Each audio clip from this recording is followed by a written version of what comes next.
Continuing with talking about the Wyoming experience. Okay, so where was I? Yes, no, I don't know. So that was actually preparing our minds for telepathic communication. See, all these things had a preparation for being in the next level because our souls had to run everything in the next level vehicles that we were going to be given, issued. The soul would have to be able to run it. So the soul needs to know how to use that vehicle. So communication can't happen if it doesn't have the kind of brain. I don't know if it has a kind of a brain mechanism like, I suspect it has something that's able to become a central harboring point, like a battery, for maybe that's why some of them have very big heads. But they wouldn't look like insects. Well, I guess anything's possible, but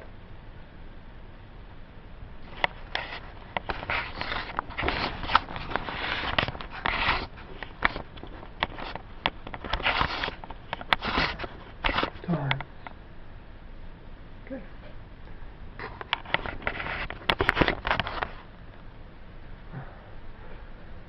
So the next thing, then there was a time that was after that. Well, let me talk more about the Wyoming experience. Now, about this time, each group had one tent with with a partnership in it that were serving as helpers. They were called helpers. And each group was, about a dozen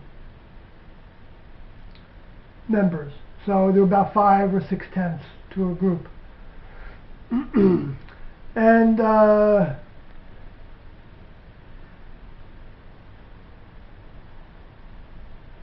so we cooked anything we wanted, and I know people made fudge was a big popular thing to make.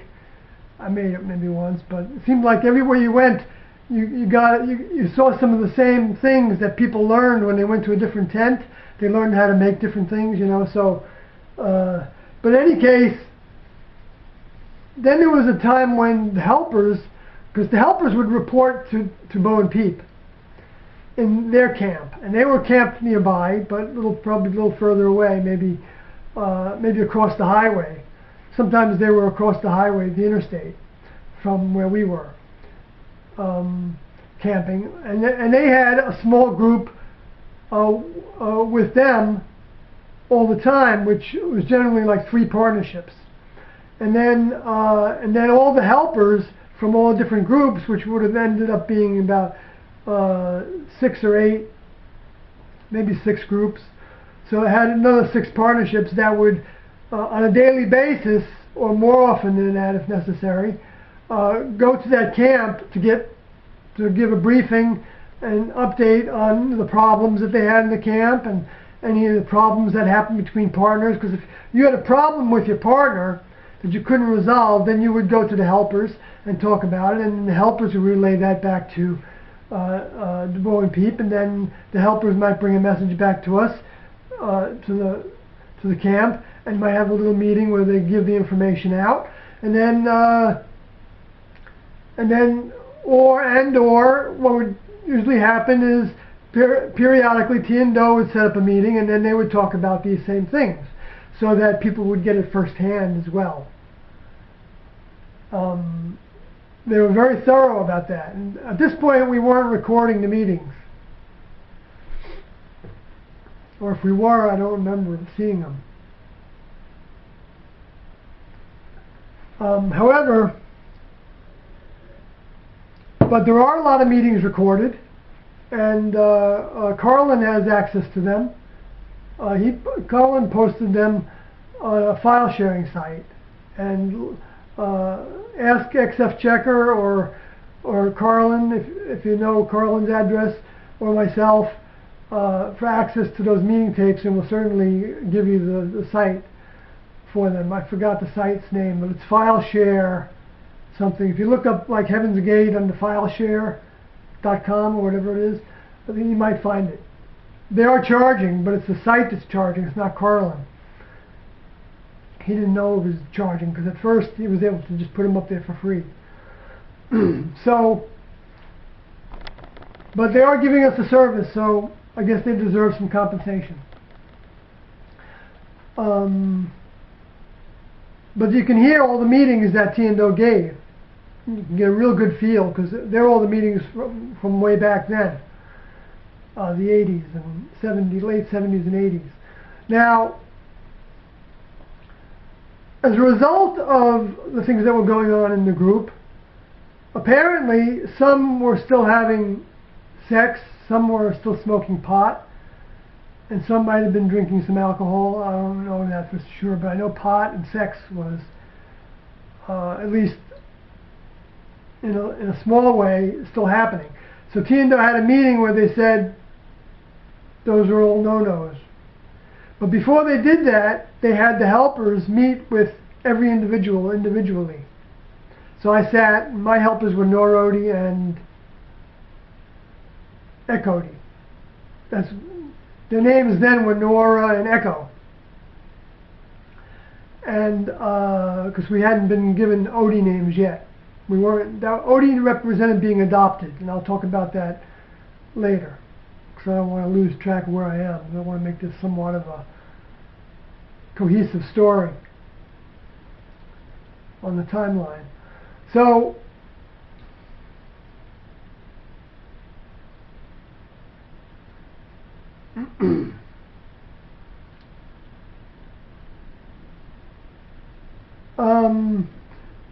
so it came out that when T&O decided to talk to the group about this, they said that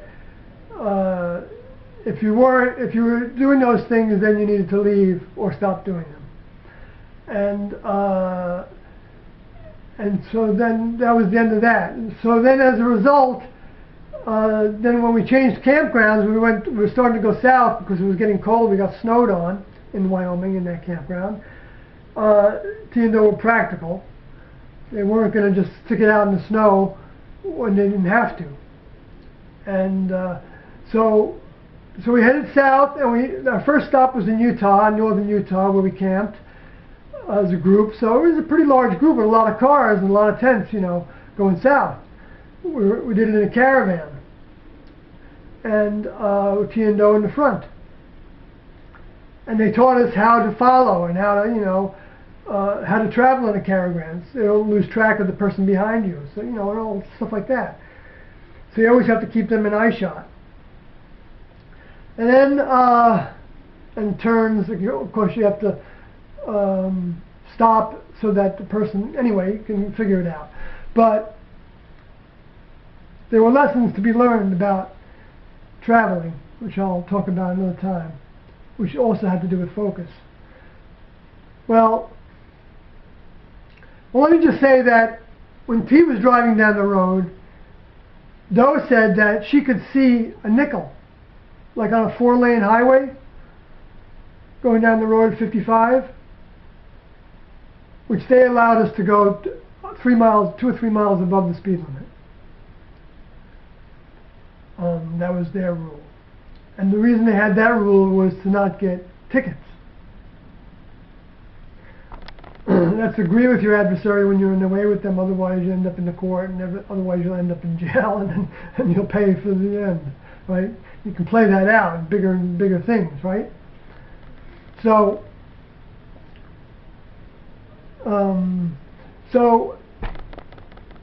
but that they wanted us to basically, when we were driving in a car, not to pay attention to anything outside the car. Just keep our mind focused, looking ahead.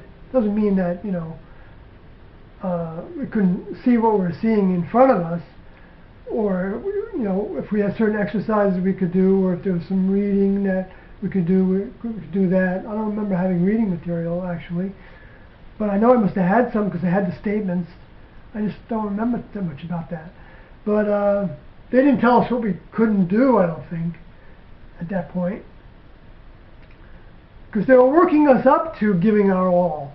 When you're giving your all, basically, you don't want to do anything different than your older members.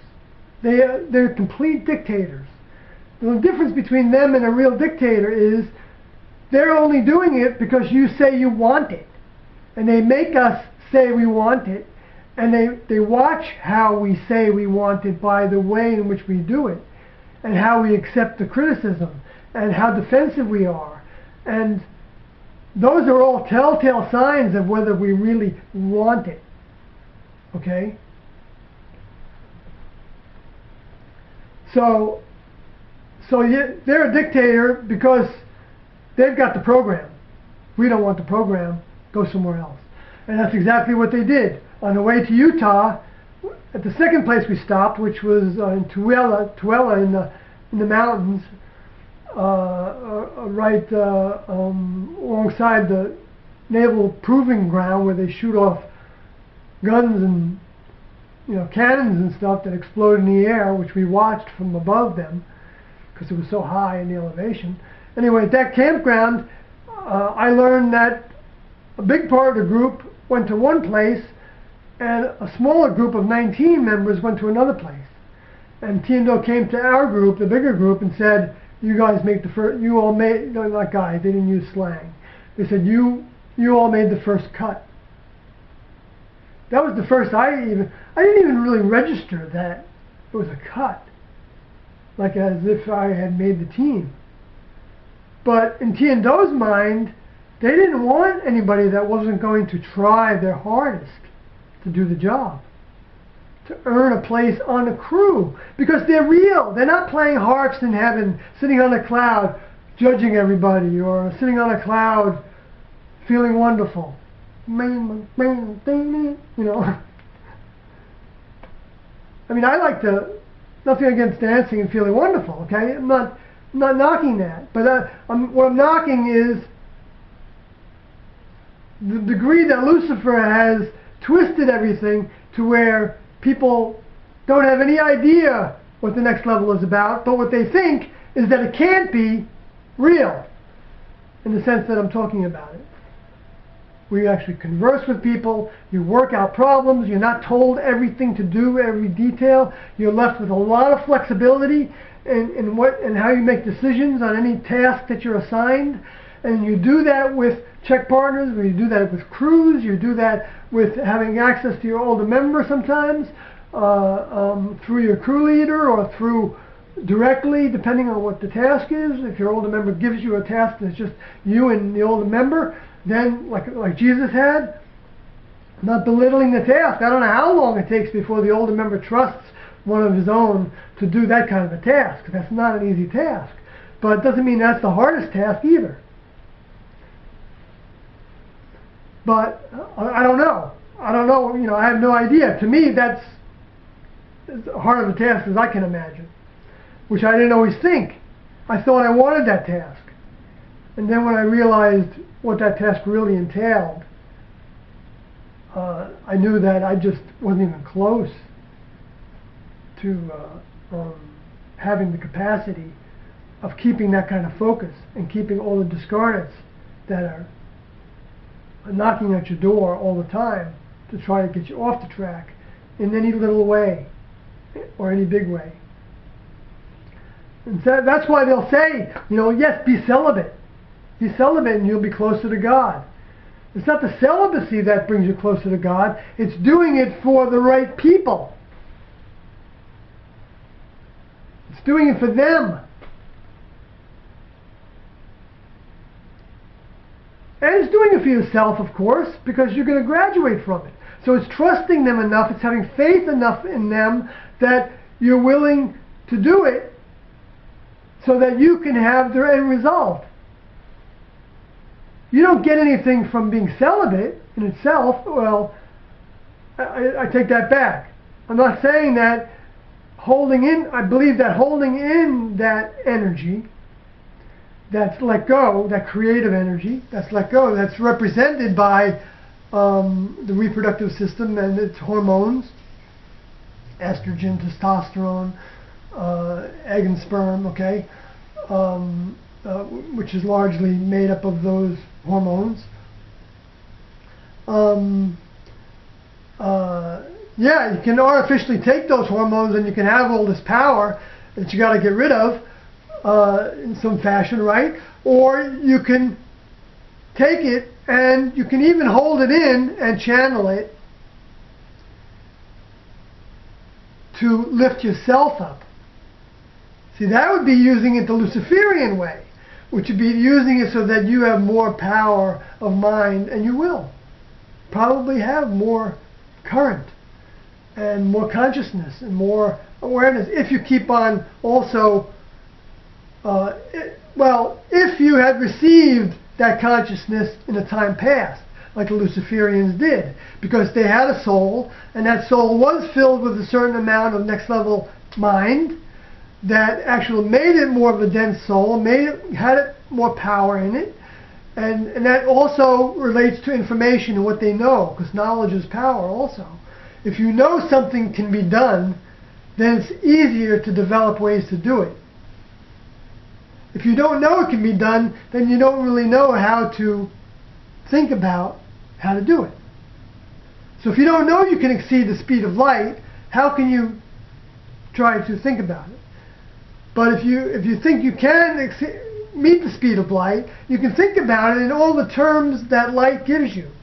Light has color, right? When it comes through elements, which come to us, our eyes, we transmit. But it brings the elements, electromagnetic frequency to us by the energy coming to us from it. The white light, that has the whole full spectrum in it.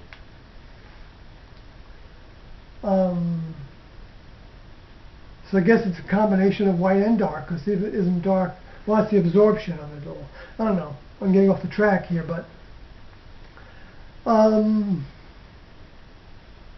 so the next thing we did was hoods, where they were trying to teach us to not identify one another, not relate with each other, not communicate with one another. Anyway, after I don't know how many months, maybe 4 or 5 months, then communication was supposed to be just keywords. So, like if you're a partner, I don't think we had a set time to eat. So we had a set time to get up. But I don't even know if that was real strict in the very beginning. And I don't remember having set times to eat, but they probably gave us a range of times to try to get our food out of the way so that we would be available for meetings with Tiendo and for other things that we might be given to do. Because they also sent us to town once in a while and gave us some money and said, this is mad money, do what you want with it. And if that meant buying candy, if that meant going to the movies, I don't know, if some people went and played billiards, or I don't know what people did. I don't think they would have been happy if you took it to the Peep Show, if there was one in Laramie, because that's where we did it, in Laramie. I don't think there was, probably. But to a bar to drink alcohol or to buy some pot with it. I mean, if you did that and your partner went along with you, well, you might as well just keep on going, right?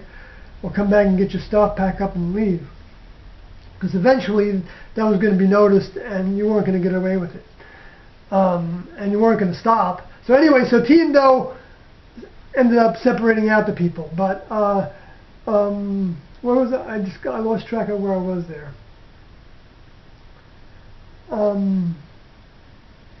Well, we went back to talking and using keywords. And so the keywords was like, hungry, or just hold up the broccoli. What's the broccoli? Steam it. Fudge. Whatever it is you wanted to make. Pancakes. And then of course you had, if you went to the store, you'd be shopping together, and you'd say, this. If you didn't have to talk, then you could point, because it was still training you to have a stronger thought about it, because when you do something like the motion, your eyes are almost telling the story. So that was another lesson ground. The next one I want to get into actually took place after Wyoming, but it was all camping, was wearing jumpsuits so that we all looked the same. And we were in, and this is about the same time as they started up the Nutrilab, so we had the lesson that food was fuel. And that you wouldn't be driving down the road and putting fuel in the car while you're driving. You had to shut the engine off when you were at the filling station. And it said, so you wouldn't eat while you were doing something else. You said you needed to focus on everything you did. You needed to give it the focus it deserves. And having your full attention on what you're doing all the time. So you know you're chewing, and they had us have our manners and sit up straight, and they talked about posture, and all these things also added up to the vehicle having more energy and being better equipped to be positive minded about everything and not be weighed down, and the ability to have mental power to fight off all the influences that wanted to get in our heads. Why? Because those influences were around us our whole lives. And we're accustomed to being in our heads, time sharing our computer to degrees. If we developed a real like in tennis, then there was an influence there. It might have been our dad or a cousin or a brother or a friend from the office, or someone that we went camping with all the time, or someone we played tennis with all the time. Someone who was deceased and used to play tennis with us. That influence still wants to play tennis after he's dead. So, and that's all. That influence is just simply a program that wants to repeat everything it was, every aspect of what it was. And so, the influence goes to those that can be instruments to channel through. And when that person's playing tennis, they're getting a little bit of a mental boost from doing what they like. Just like when you really like smoking a cigarette, you smoke that cigarette and you get a mental uplift from it. You feel just like a little brighter view of your current circumstance in the future. You can tolerate your job a little better. It's very little, and especially if you get a big habit, then you don't even really notice that hardly. You just know that you need to have an uplift after a meal, or you love to have an uplift with your coffee, or you need to have an uplift when you first wake up and before you go to bed. You have all your times where you like the feeling that gives you, because it is giving you something to your brain that changes your chemistry. And it takes the edge off in ways. And the marijuana does the same thing, and the cocaine does the same thing. But they're all degrees of strength and how much they change your chemistry and what effect they have on you, and also what detrimental